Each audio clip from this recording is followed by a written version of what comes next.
Hello and welcome to the Buckets and Tea NBA show. I'm your host, Cathryn Naiker. Thanks so much for tuning into this week's episode. Today, I have for you a massive Raptors head, a big friend of mine, a wonderful comedian whose album drops this Saturday, April 1st, called Interdimensional. It's Dan Galea. How you doing, buddy?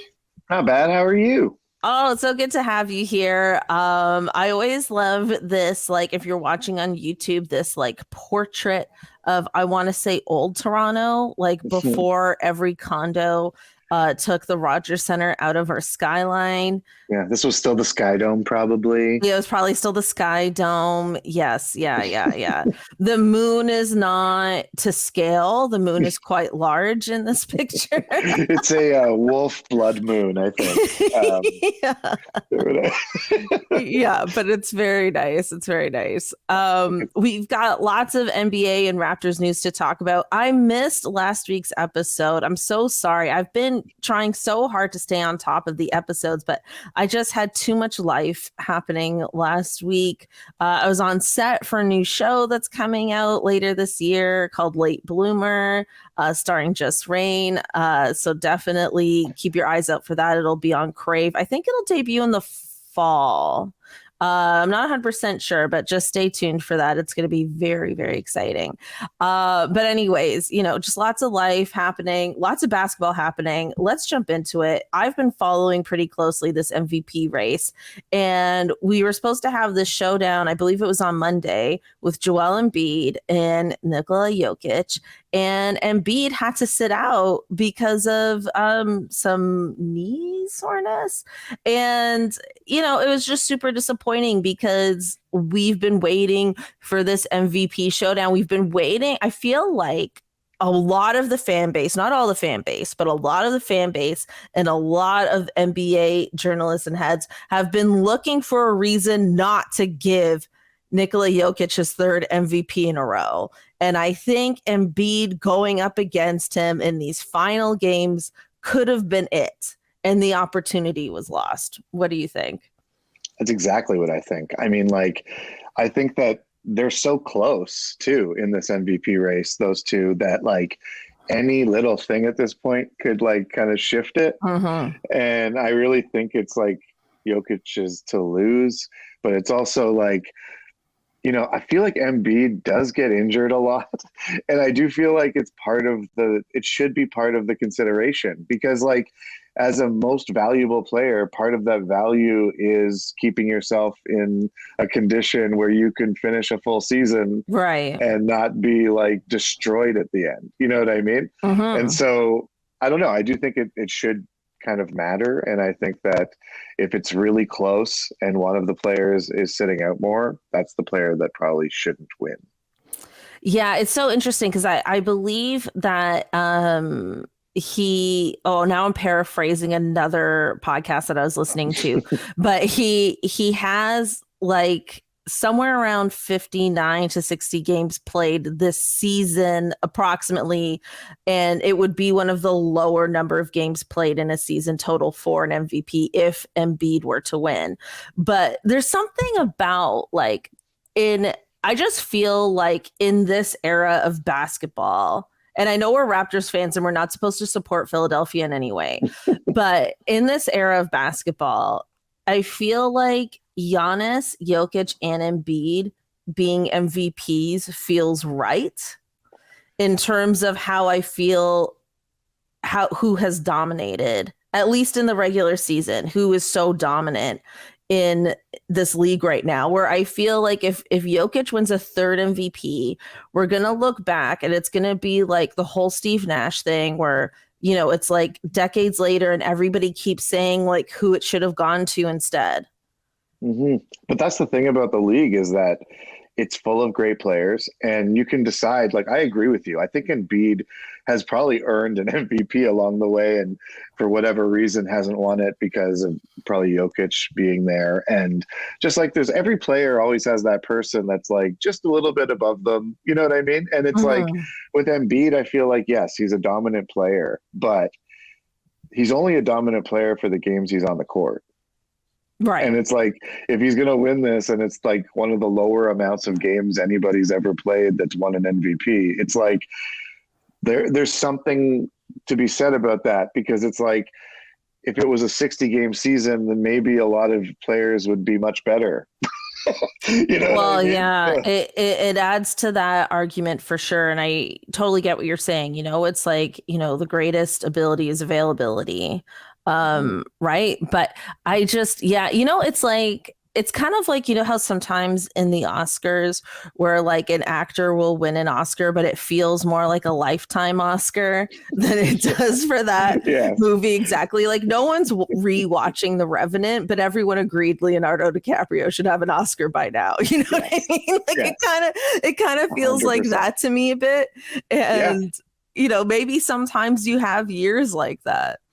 But then it also takes away from another player's legacy is the problem. And it's like, I always, I'm for people getting what they deserve, but it's like Jokic has the ability to have 3 MVP. You know what I mean? Like, Mhm. so it's like, yes, we want to give this person what he deserves, but this other person, maybe he deserves this Maybe he more, actually just deserves it. Yeah. Yeah. And so it sucks. Like, it's not a perfect world we live in, but I mean, like, unfortunately, there's only one MVP, and it's like it should be the person, I think, that has played more games and done better, overall, and Yeah, made the like most impact. they're first in the Western Conference, have pretty much held on to that the entire season.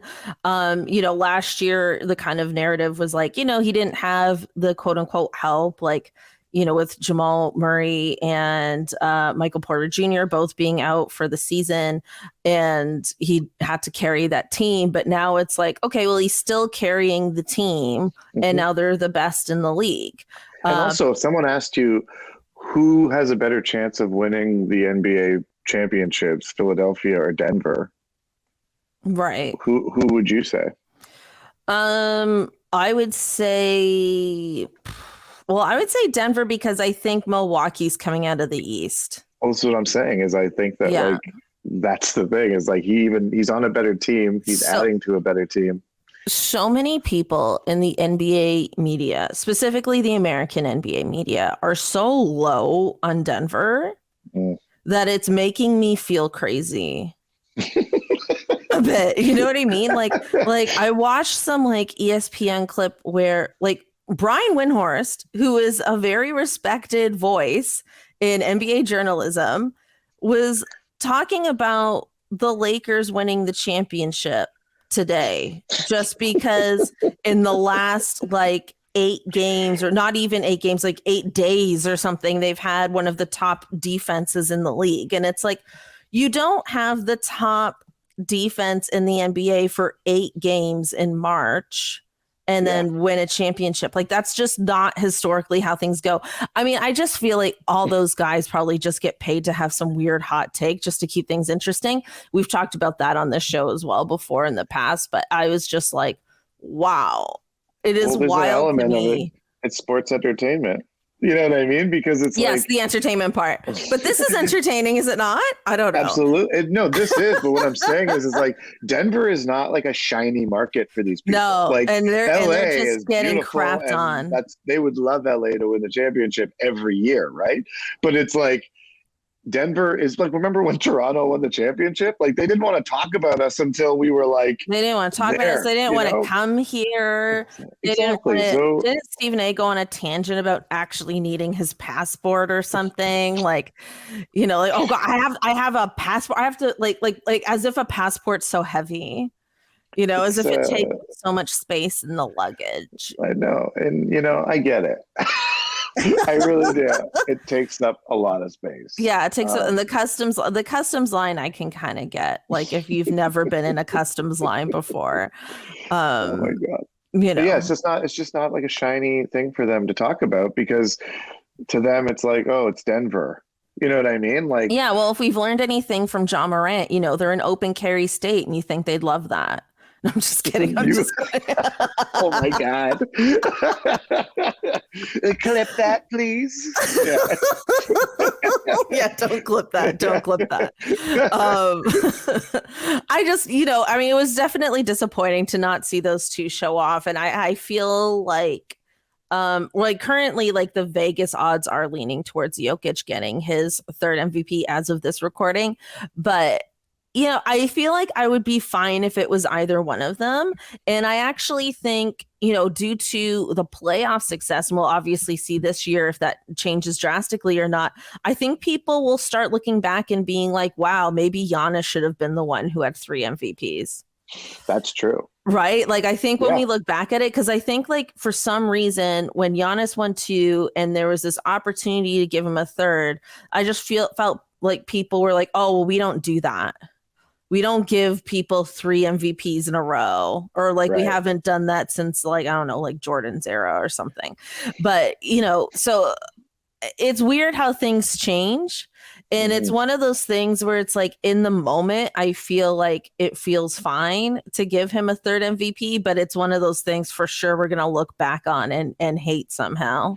Do you think any of this is like because the NBA is a company and like having a 3 MVP player really doesn't do anything for that player or the NBA past 2? Like, because like once you get 2 MVPs, you're like a mega superstar, right? Like it's like, oh my God, you got 2 MVPs. But if you got 3 MVPs, you're still just a mega superstar. You know what I mean? But that's the opportunity to start building a second mega superstar, because if you can give now, Embiid to one and then he wins a second one, now you got another one. You know what I mean? But it's like for every one you give 3 to, you're actually kind of late on making the next guy your mega superstar, because it's like, Giannis isn't going to stop being a mega superstar because he didn't win the MVP this year. He's done. He's amazing. Everyone knows it, and there's no denying it. And Jokic, same thing. It's like, if he doesn't win this year, do you think people are going to be like, nobody wants Jokic? Like, no. Okay, right? So it's like the job is done in the NBA's mind as to whether like it's going to help anybody. So, in terms of like, if that's part of the decision making, you know what I mean? Maybe that is. I don't know. That's actually a very interesting point. It's definitely not going to make him more famous, like a championship would. But at this point, another MVP, doesn't move the needle for him in terms of like fame, which is interesting. Yeah. I mean, and maybe, and it wouldn't for Giannis either. But I think it would be very impactful for Embiid to get his first. So I'm kind of like, I don't know. I'm feeling like I'm actually leaning towards giving it to him just because I feel like, going back to my Oscar analogy, like it just feels right for him to have one MVP in the course of his career based on what he has done this season, right? Like based on the games he has played. He's averaging, I think it's like, he's averaging 34 points and 9 rebounds. And almost 5 assists. He's amazing. And he's he's really hard to stop. Like, those are MVP numbers. You know what I mean? So I wouldn't feel bad about it. Nope. If you're watching on YouTube, like we're recording this Thursday evening and the sun is coming down, and I feel my lighting has changed dramatically in this segment so far, just so people aren't like, what is going on? It's nighttime where I am, so. You're like 5 blocks away. Are you in the West End? Yeah. All right. Okay. So the other thing I want to talk about NBA wise is the Dallas Mavericks completely imploding in the last week. They are 11th in the West. Now, granted, the West is very close, but they are 11th. They are completely out of the play-in as of this recording. They lost a game earlier this week to the Charlotte Hornets, which is a very bad loss. And Luca Doncic during one of his press conferences and openly admitted that he is not having as much fun this year playing basketball. And he didn't really go into lengths as to why that is. He just said he's not having as much fun this year. So, sorry, that lamp does nothing for me. I have a ring light on. That's the craziest thing. I have so much shadow on me and I'm literally using a ring light. Like, yeah, see, without the ring light? Oh yeah. What a disaster. Okay, anyways. You look fine. Thank you. Dallas Mavericks are imploding. I mean, obviously, this is very interesting for several reasons. One, they traded for Kyrie, as we all know, around the trade deadline because some fan, I literally believe it's because this fan made a mural in Dallas that said, send help, please send help. Mark Cuban was in the media stating that he took that mural personally. And then he makes the Kyrie trade. Not that this is Kyrie's fault. I'm not claiming that this is Kyrie's fault. And Luca, no one's blamed Kyrie. But I'm just saying, like, this was supposed to be the trade that was going to take them over the edge. It hasn't happened. Now they're 11th. And the twist is that their pick that for this year was traded to the New York Knicks. And if they get a top 10 slot in this year's draft, they get to keep that pick. And then if they fall below that, then it goes to the Knicks. So now, this was a team that was in the Western Conference Finals last year. No one expected them to be in a draft scenario. But now people are saying like, hey, maybe you sort of lean into this tank for the rest of the season and try and get yourselves that top 10 pick back. I was going to say, that sounds like a Shark Tank. Like like a Mark Cuban Shark That Tank. Was not Mark Cuban maybe he has said that in the media. I did not find that. I don't think he did, but I mean, like, it's a smart, weird tank. I mean, like, first of all, just like to start, it's Kyrie. Kyrie Irving is poison. Okay. I just feel like he is, because, and I don't even mean like, I don't know, like he's probably a decent person to be around. I don't know. Right. But like, there's this thing that's been happening where like, there are people out there who are very nice, genuinely nice people. But then when they say things, they're like poison. And it's like, he just seems like one of those people to me. And it must be so frustrating to just be around that guy because like, he's super talented. He has a personality and he has so many horrible takes and bad ideas. And it's like the people that the Mavericks got rid of to get him weren't like that. They were at least team players, right? And now you have this guy, and it's like, I don't know, like basketball is a team sport, and I really do feel like owners sometimes forget that because bringing a guy into your locker room like Kyrie, it's like it doesn't take a lot of research to see what might happen. I mean, like he's moving around a lot, you know what I mean? And so I'm not sure if that's the only reason, but it's like, yeah, I bet Luca's not having as much fun. Like yeah, I mean, oh, sorry, go ahead. No, I think it's like I think in part, I mean, of course we know he's kind of lit a fire everywhere he's went, but as far as I know, he hasn't lit that fire in Dallas yet. Like what I mean is like lighting the place on fire, not like he's on fire. But I think like earlier this year, Jason Kidd made a statement about Luca being a little bit immature, which I thought was very interesting. Jason Kidd's job is very much on the line. I would not be surprised if he was fired this offseason. And I think like, what it kind of reminds me of? So like Dan and I are both comedians. We both do stand up. I mean, I've been doing more writing and podcasting these days, but I still do stand up comedy on a regular basis. And I think it's like when you start out doing stand up comedy, it's like so fun. It's so exhilarating. It's like even when you're performing to like a handful of people, you're just like, you're so excited to be there. And then over time, it really becomes a job.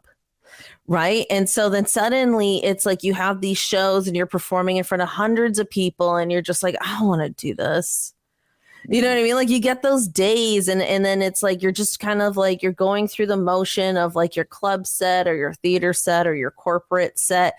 And it starts to feel more and more like a job. And I wonder if like that's kind of what Luca's going through right now. Like in addition to like the roster construction issues, I just feel like he's like, oh, like he's sort of just lost the joy of it and needs to kind of find that again. Maybe I'm like looking way too into this, okay? But like to me, I just got it's very also philosophical. no, because I think you're right about that, but I also think there's this element because so I try to be a very nice person, okay? And so like when somebody's in a I'll be room with me the judge of saying this. thing I don't like, okay, when someone's in a room with me saying things I don't like, it's hard for me to like confront them or like stand up for myself. I mostly don't want the confrontation. So as a Mhm. nice person, I just try to nod and say like maybe I say, well, I disagree, but you know, we all have different thoughts, whatever it is, right? But it does strain your relationship because it's like if that person's Mm. always doing that and you're always having to be polite and be like and they know you don't agree with them, right? This is just a personal thing, but it's like Luca seems like a very nice person to me. And it's like if he's in a room and his whole job now is to just deal with things that he doesn't like and he wasn't having to do that as much. Of course things aren't going to be as fun. You know what I mean? It's like I don't see him as the type of person to throw Kyrie under the bus no matter what. I don't see like I Right. don't think Kyrie needs to light a fire for there to be like just kind of, you know, unpleasantness around. You know, just kind of like, okay, yeah, you know, whatever it is. Yeah, Like, like they don't come across as like bros or like good friends. right. And I don't like it's funny, like I don't know if teams have to be like best of friends to win a championship, but I do think they need to get along on some level. Like a lot has been written about, you know, the Michael Jordan Bulls and like Dennis Rodman and Michael Jordan not necessarily being like the best of friends, but he Mhm. would still fly to Vegas and be like, "Hey man, you got to come back here." Or whatever it was, you know what I mean? So there was some sense of camaraderie there, even if they weren't besties, or even with the Raptors, like Kawhi Leonard wasn't necessarily anyone's best friend on this team. You know, I think it's kind of out there that he really like stuck to himself, but I think the rest of the group were so close and he was able to fit in and you know he came and he did his job and I Mhm. think that was you know they made it work. But I think a lot of that had to do with, I mean, obviously Kawhi's great, but I think a lot of that had to do with Kyle's leadership and, you know, everyone else being close knit. So, you know, I think there's some exceptions to that where like not everyone's best friends, but at the same time, it's like you do need some level of camaraderie to like to make it work. So I think there's probably an element of what we're saying going Mhm. on. Like it's probably a multitude of things. Also, like we should mention, like the West is so close, it's ridiculous. Like if I pull it up right now, um, like the Mavericks are in 11th with 37 wins. The Suns and the Clippers are tied fourth and fifth with 41 wins. Wow. So, I mean, you're talking a 4 to 5 game difference between fourth place and 11th place in the West. I don't think I've ever seen it this close in all my years of watching the NBA. I don't think it's ever been this close from fourth to 11th. That's pretty fun. So it's kind of it's wild that this has happened to I think in any other year Dallas has better numbers. It's just when a league is so wide open that's what makes it so tight. Mhm. And so I think any other year it goes better for them, but this is the year where it doesn't and yeah, I don't know. I don't know what's So going to happen to them.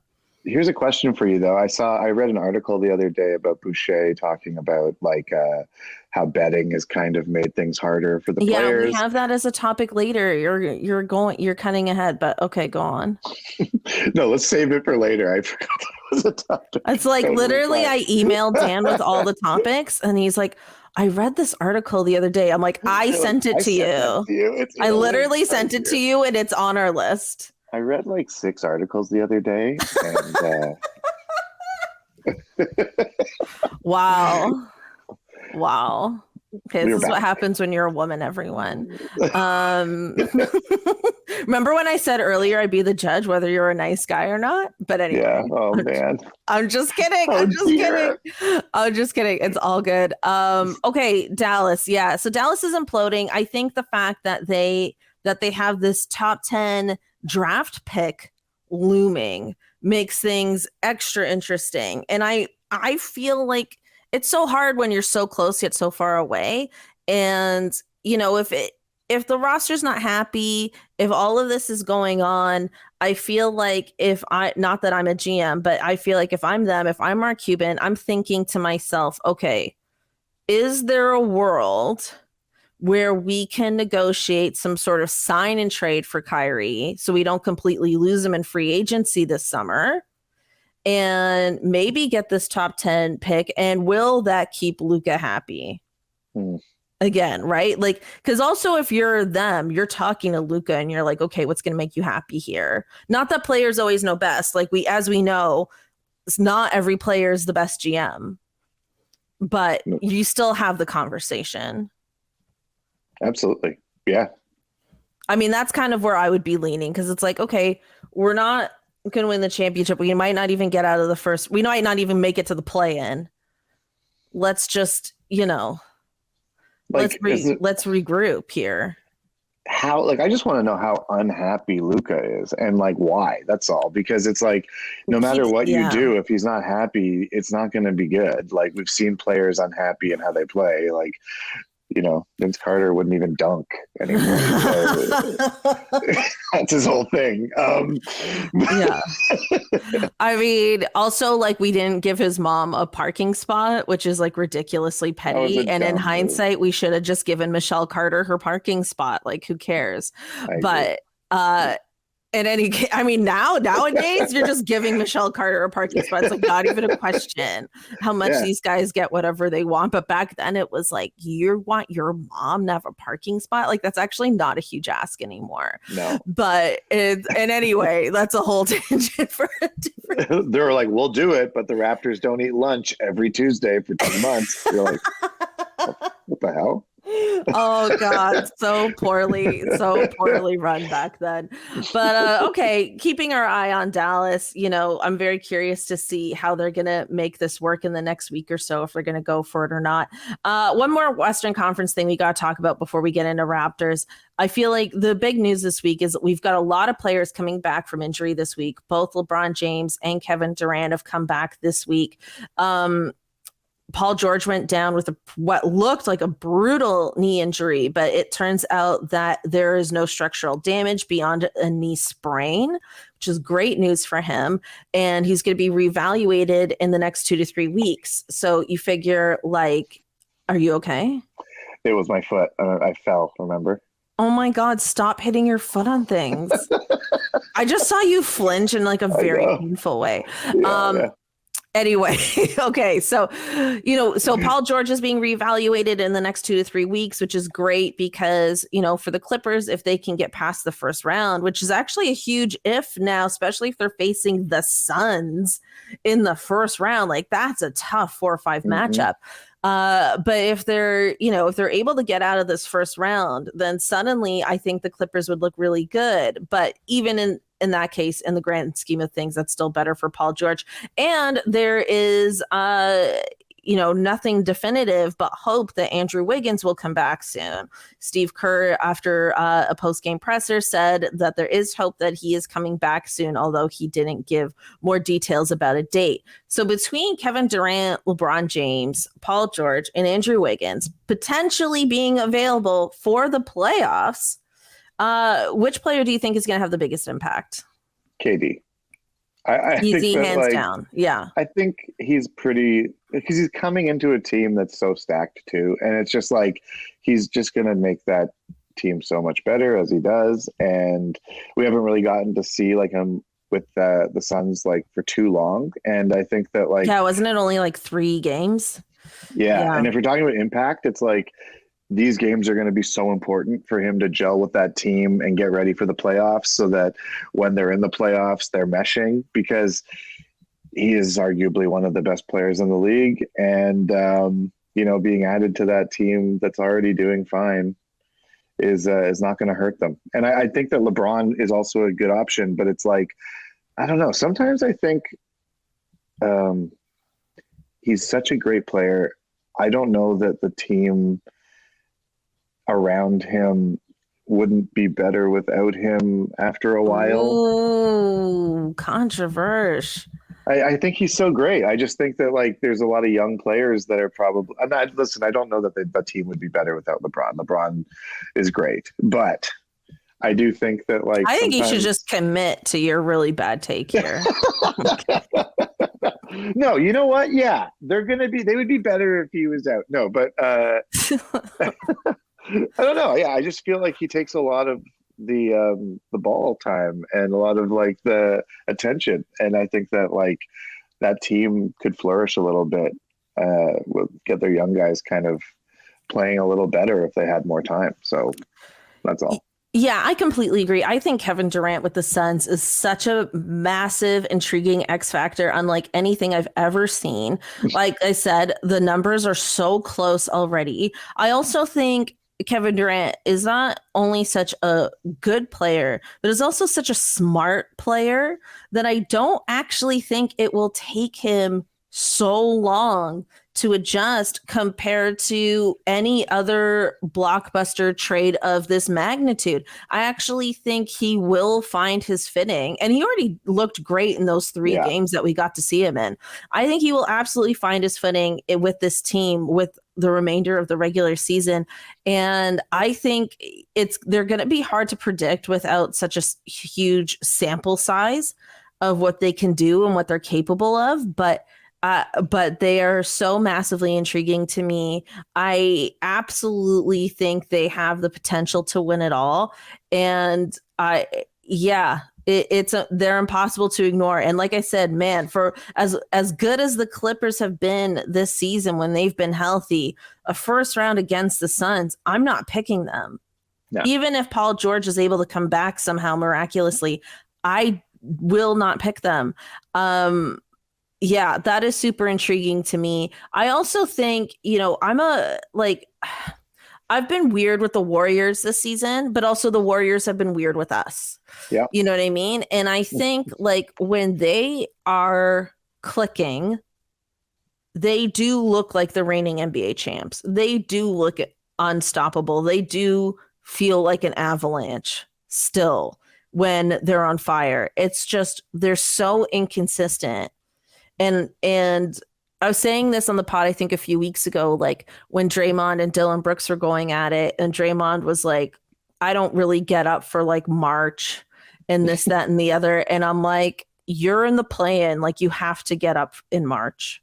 Yeah. Like, what are you talking about? Like, I know you've won 4 rings, but like maybe this cockiness has just like gotten to them a bit, that they don't try as hard anymore and they think they can just turn it on. And we did, like, if anyone watched that Pelicans game the other night, I think it was on Tuesday, they can turn it on, but it's like to have to rely on that time and time again, I feel like it's just not good. And you're getting older, and I feel like they're taking for granted the greatness and the moment that they have.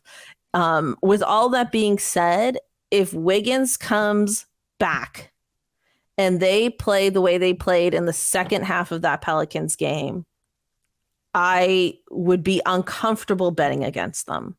To win the whole thing? I mean, if they face the Suns, I don't know. The Memphis Grizzlies have had their number, but again, they haven't had Wiggins. And the Suns are a huge X factor, but I do think they could beat Denver.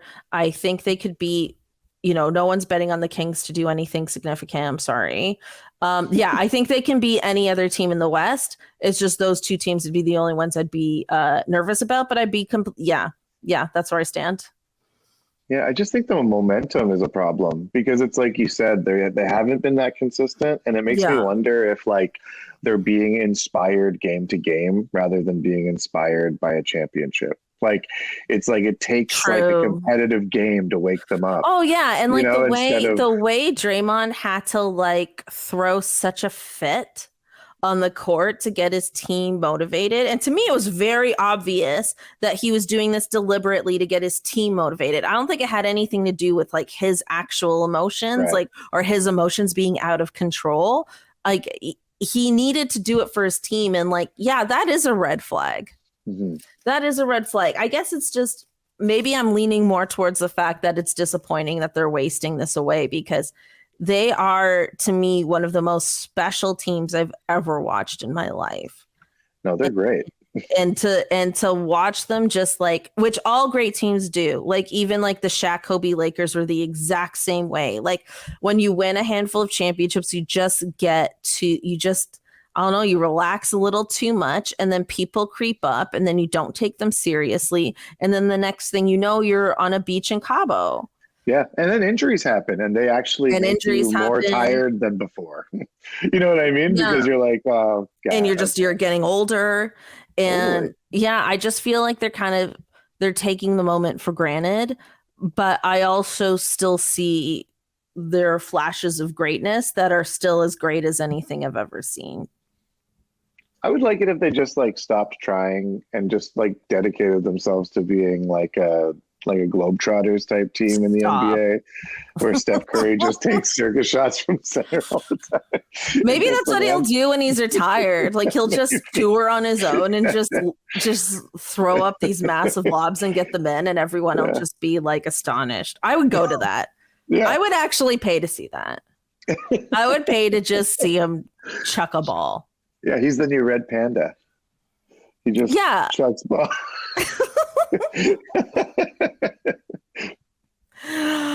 Okay, cool. Let's move on to our Raptors homer moment. And this, Dan, you might as well take it away and lead us with the article you read somewhere. I have no idea where that you got from me.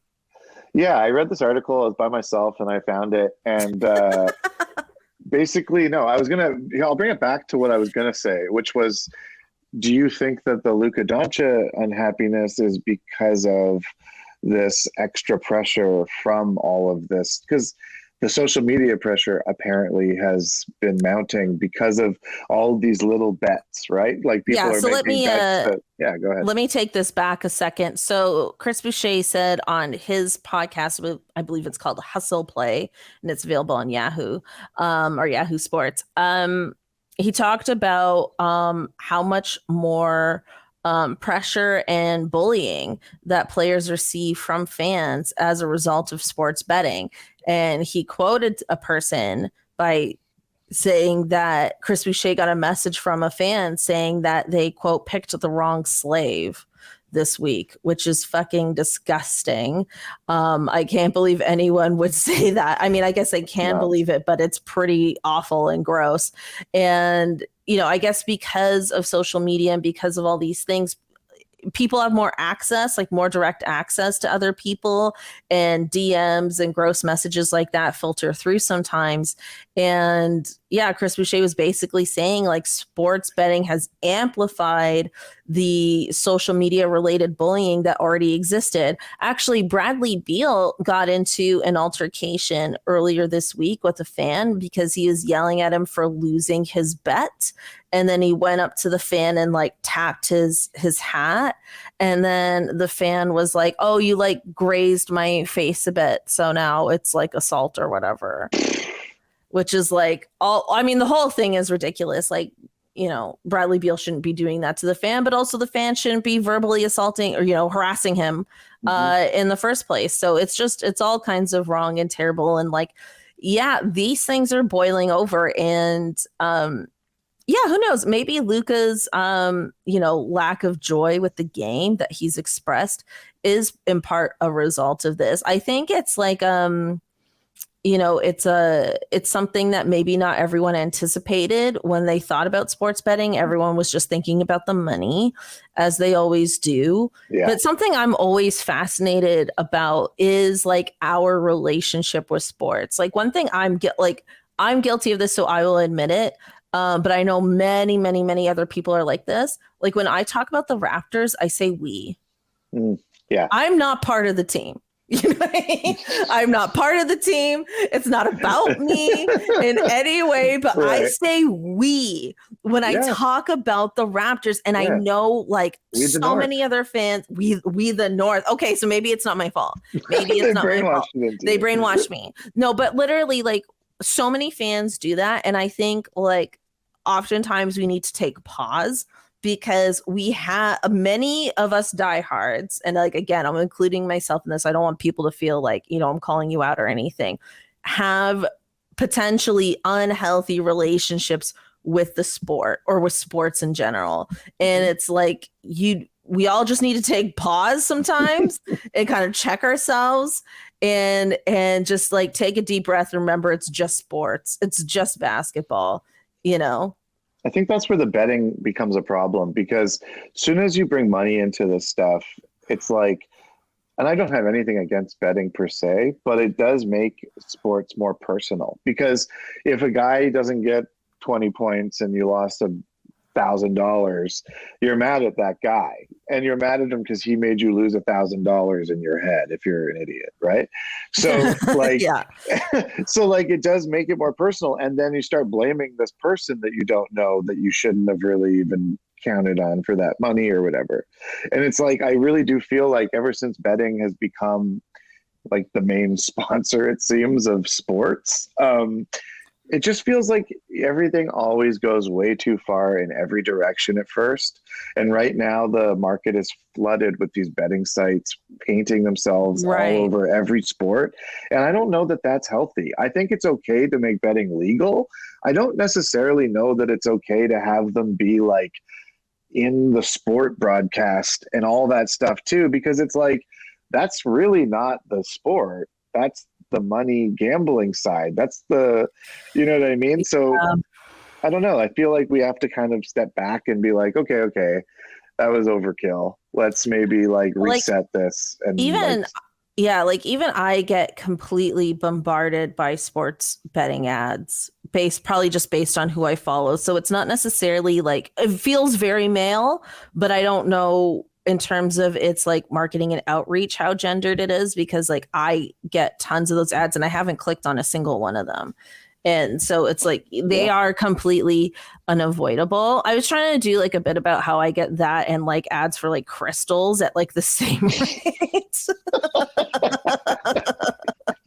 But you know, that's a window into my algorithm. But, you know, it's a lot. And like I actually I really do feel for players like Chris Boucher and other guys that are dealing with this kind of harassment. Like I know they have like millions of dollars and like they're set for life and this, that, and the other, but it still doesn't make that kind of bullying and like verbal harassment okay. I mean, it never does.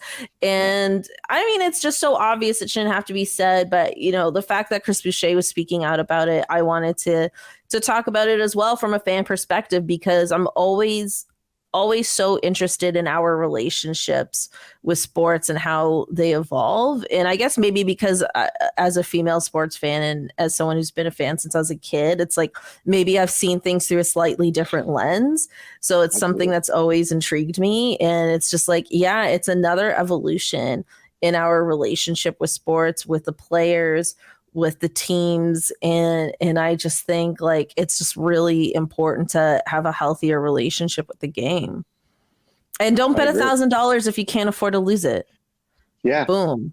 Like that's it. Like don't bet if you can't afford to lose your money. Like straight up. There's no guarantee Pirtle will score 25 points that game. There's no guarantee anyone will do anything. Like someone can roll their ankle in the first quarter. Like, you know what I mean? If you watch basketball, you know that happens often enough. Like, so, you know, I just, you know, proceed with caution, have fun with it. Like when I was playing poker a bit in the summer with Ennis, and like, you know, it's one of those things where it's like, it was $100 buy-in. I assumed I would lose the $100 and that was the cost of my night out. And it absolutely was the cost of my night out, that plus the Ubers. So, you know, like, but that's how you have fun with it, you know, anyway. 100%. All right. I do like poker. That's the thing. I'm not a big betting fan, but I'll come play poker Yeah, anytime. because it's like with your buddies or, you know. Yeah. Yeah, Alex Wong has a video of me having a complete meltdown. I lost a hand, but I was also betting on a Janet Jackson t-shirt on eBay at the same time, and I lost the See, poker hand and I lost the and the Janet spirit. Jackson t-shirt at the same time, and I just was like, head in my Why hands, me? losing it, absolutely losing it. Are you really competitive with that stuff? No, I think I was more sad about the t-shirt than I was the actual hand, but I just couldn't believe I lost both at the same time. I couldn't believe it. Anyway, okay, let's talk more Raptors here for a bit. Raptors are currently ninth, but again, tied with the Hawks at 38 wins. And then the Heat are in seventh with 40 wins. The Nets are in sixth with 41 wins. I keep going back and forth with whether or not I think the sixth seed is actually attainable or not. Dan, how do you feel? Where do you stand? So, as a homer, I have to say it's attainable. And I actually do think that's true. I think that, like, the team is way better than we've seen. When a team's not doing well, it's easy to be like, we need to make all these changes, and like, I hate this. That's not how I felt this year. I just felt like, what's up? You know what I mean? I'm like, what's going on? Why isn't this team clicking the way I feel like I thought they would and they should? So whatever the reasoning is, I do think that it's gotten slowly ironed out over the season. That being said, if I'm using the season as a compass, then I will go and say, no, it's not attainable. So, you know what I mean? Ooh. Because it's like, they haven't. I feel like you just like contradicted yourself. Well, it's because I'm saying, like, I have faith in them and I want to say yes, but it's just like, if I'm being a realist and like thinking about how they've played this season, it's like, I can't trust that they're going to keep on playing consistently because we haven't seen that all season. Do I want to, and do I think they have potential? Absolutely. I just don't know that it's possible. Like, can we go a little further without having more injuries? You know what I mean? Like, can we have a full team and a full roster? Because if we can, then maybe we can make a run. You know what I mean? But it's like, if people keep going down and having those, we have to keep making up for that stuff, then it's going to be a lot harder to get into that sixth place, especially because we lost a lot of the games that I really thought we should have had to win. And, we should have won and we had to win and we didn't. And now it's like chasing the dragon a little bit, Yeah, I mean, we definitely had multiple like really tough losses that were very close this season. I think, obviously the Pirtle trade was immensely helpful. Like, I don't even think we would be in a play-in conversation without Pirtle. And we weren't, because we were consistently 12th in the East for a long time there. I just feel like we found our stride a little too late in the season for it to be like a 6 seed, like realistic situation. Again, I believe that would be against Philly. Yeah, they seem pretty firm in the third spot right now.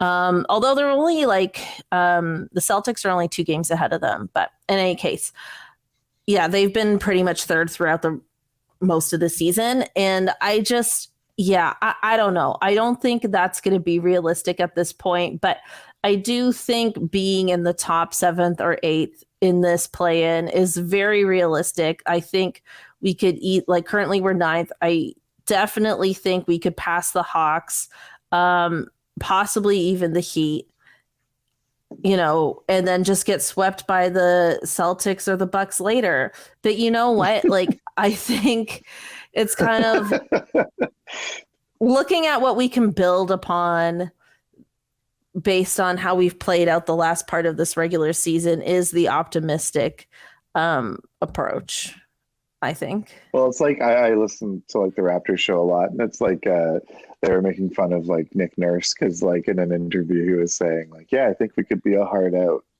Like that's the expectation now, is like not that we're going to make Oh, it to the yeah, second yeah, round yeah. or anything. It's like, we could be a hard out for someone in the first round. It's like, oh, okay. Like, okay. So we're just trying to be like a difficult first round opponent, like it's not great expectations. So I have No, to but that trust the is the coach most we can to, hope for this season. And I think considering where we were in January, if you're not Team Tank, then this is great. I do, however, think if you are Team Tank and we go into this off season where we start having the real difficult conversations, you might be like, see, I was telling you, we should have done this. We should have done this. So I definitely think that that's a possibility come the summer. But if you're looking at the season with who we have and what we're trying to salvage, I absolutely think a 7th or 8th position is very attainable. I think a play-in game with the Hawks or the Heat, it's very intriguing, very fun. Feels like a game I want to get some drinkies with.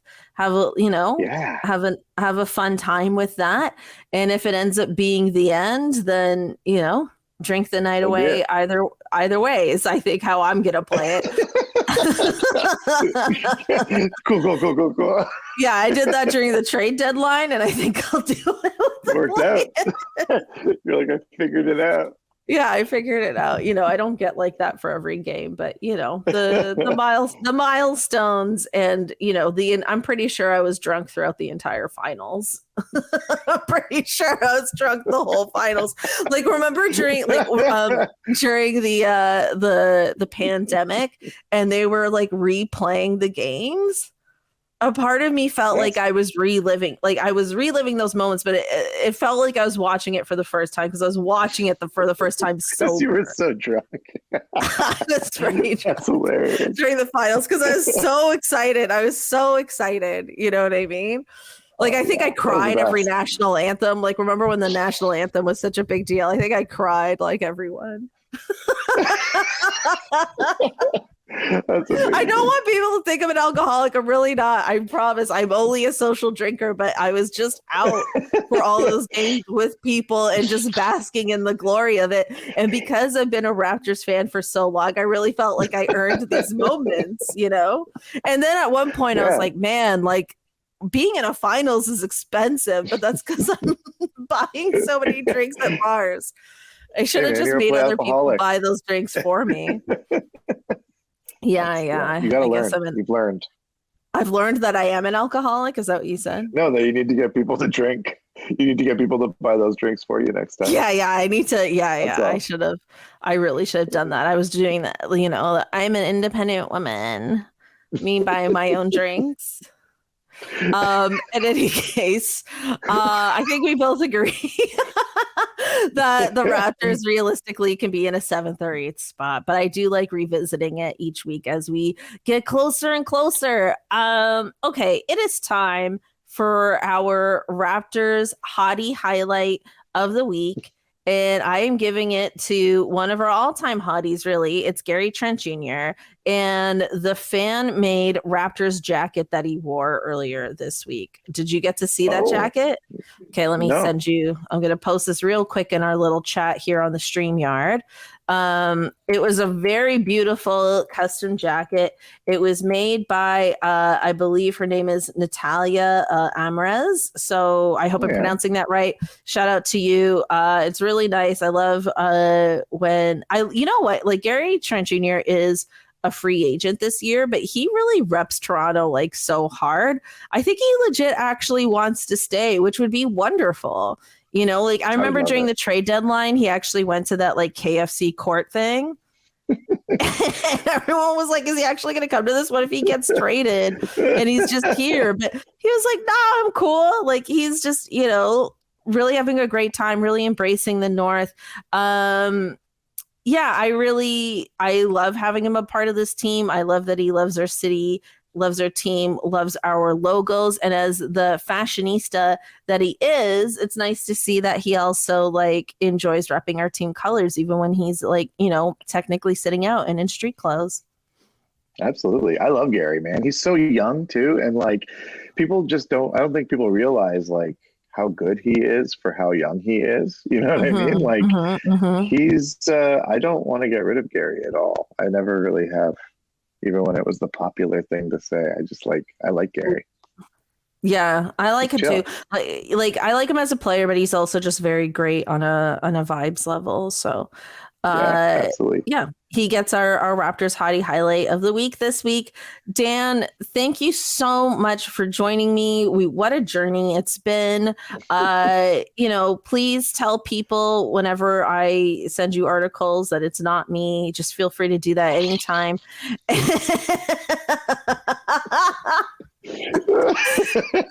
And I'm with so that, sorry. no, it's fine. I'm just very much teasing you now. So, okay, Dan, please tell us about your upcoming comedy album. You also have a show where you're launching your album later this week for anyone in the Toronto area. Tell us all about it. Yeah, so I have my album Interdimensional coming out April 1st. It's coming out through Comedy Records and executive produced by Scott Thompson from Kids in the Hall. And Amazing. we're going to Oh, be and Comedy doing Records people will know that's Barry Taylor and Nick Reynolds,son who used to be on Raptors Republic. So shout out to them. yes, yes. And they've been just so great. And we're going to be doing an album release show on April 2nd at the supermarket in Kensington. I'll have albums for sale there. Scott Thompson will be there, and a whole bunch of other great comedians like Keith Pedro, Garrett Jameson, and so many more. So please come out, and you can get tickets at mycomedytickets.com. Amazing. Dan, thank you so much. Thank you everyone for tuning in this week, and we'll catch you next time. Bye.